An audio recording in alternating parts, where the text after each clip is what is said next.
Hai, Assalamualaikum warahmatullahi wabarakatuh. Kembali lagi bersama aku, Realita.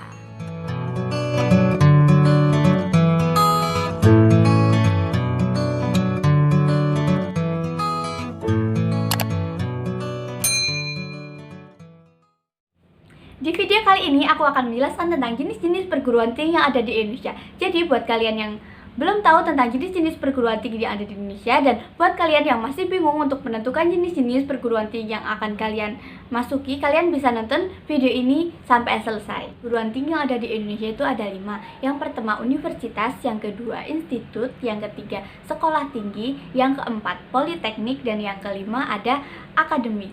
Sebelum kita membahas tentang 5 jenis perguruan tinggi yang ada di Indonesia, kita juga harus tahu bahwa di Indonesia terdapat 2 jenis pendidikan tinggi. Yang pertama, pendidikan tinggi akademis, dan yang kedua, pendidikan vokasional. Bedanya, pendidikan tinggi akademis berfokus pada pengembangan disiplin ilmu. Jadi, di pendidikan akademis ini lebih banyak teori dibandingkan praktiknya. Nah, sedangkan di pendidikan vokasional, di sini lebih banyak praktiknya dibandingkan dengan teori, jadi kebalikan dari pendidikan akademis. Nah, pada program pendidikan akademis dibagi menjadi 3 program. Program yang pertama yaitu S1 dengan gelar sarjana. Program yang kedua yaitu S2 dengan program magister. Sedangkan program yang ketiga yaitu S3 dengan gelar doktor.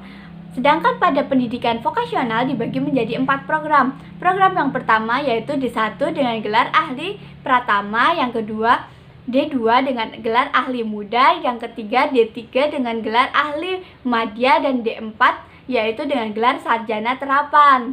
Jadi begitu perbedaannya antara pendidikan tinggi akademis dan pendidikan tinggi vokasional. 5 jenis perguruan tinggi ada di Indonesia.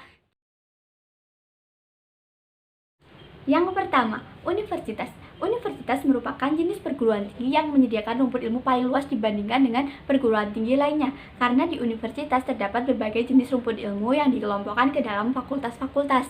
Nah, di universitas menyediakan pendidikan akademis dan pendidikan vokasi. Contohnya di Universitas Negeri Semarang terdapat rumpun Sains dan Teknologi pada Fakultas Matematika dan Ilmu Pengetahuan Alam contohnya. Nah, di fakultas tersebut terdapat jurusan dan program studi. Nah, untuk rumpun Sosial Humaniora, contohnya pada Fakultas Bahasa dan Seni, di situ juga terdapat berbagai jurusan dan program studi. Nah, untuk program vokasi pada Universitas Negeri Semarang sudah dimasukkan ke dalam fakultas-fakultas yang ada. Tetapi pada universitas lain juga ada program vokasinya yang memiliki fakultas sendiri. Yang kedua, institut. Institut hampir sama seperti universitas yang menyelenggarakan program pendidikan akademis dan vokasi yang dikelompokkan ke dalam fakultas-fakultas.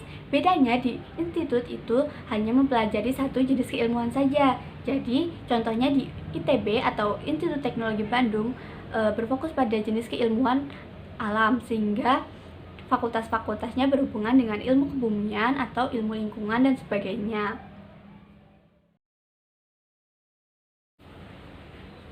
Yang ketiga, sekolah tinggi. Sekolah tinggi merupakan jenis pendidikan tinggi yang hampir sama seperti universitas atau institut. Bedanya di sekolah tinggi biasanya terdapat satu jenis fakultas saja, tetapi di jenis fakultas tersebut dibagi menjadi berbagai jenis program studi. Contohnya seperti Sekolah Tinggi Ilmu Ekonomi, terdapat Fakultas Ekonomi yang menyelenggarakan program studi bisnis, manajemen, akuntansi, dan sebagainya. Yang keempat, politeknik. Politeknik merupakan jenis perguruan tinggi yang menyelenggarakan program pendidikan vokasi saja, tetapi dari berbagai jenis rumput ilmu. Nah, di politeknik biasanya terdapat beberapa program studi yang dikelompokkan ke dalam jurusan. Tujuan politeknik itu untuk menciptakan peserta didiknya menjadi anggota masyarakat yang memiliki kemampuan profesional dan siap untuk kerja. Contohnya, Politeknik Negeri Semarang terdapat jurusan teknik sipil dengan program studi konstruksi bangunan dan konstruksi sipil, atau jurusan lain seperti administrasi bisnis dengan program studi administrasi bisnis terapan dan manajemen pemasaran. Yang kelima, akademi. Tidak jauh berbeda dengan politeknik, akademi merupakan jenis perguruan tinggi yang hanya menyelenggarakan program pendidikan vokasi saja. Perbedaannya, akademi menyelenggarakan pendidikan vokasi terdiri dari satu cabang ilmu yang sangat menekankan pada praktik kerja. Contohnya, akademi kepolisian, akademi kebidanan, akademi keperawatan, dan lain-lain.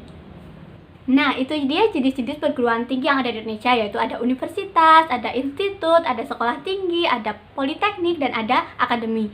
Semuanya itu baik, tergantung kalian mau milih yang mana sesuai dengan cita-cita kalian. Jadi jangan sampai salah milih ya. Terima kasih sudah nonton video ini, jangan lupa untuk like, komen, dan subscribe. Dan tentunya juga jangan lupa untuk share video ini ke teman-teman kalian agar video ini dapat bermanfaat. Sampai ketemu di video selanjutnya. Wassalamualaikum warahmatullahi wabarakatuh.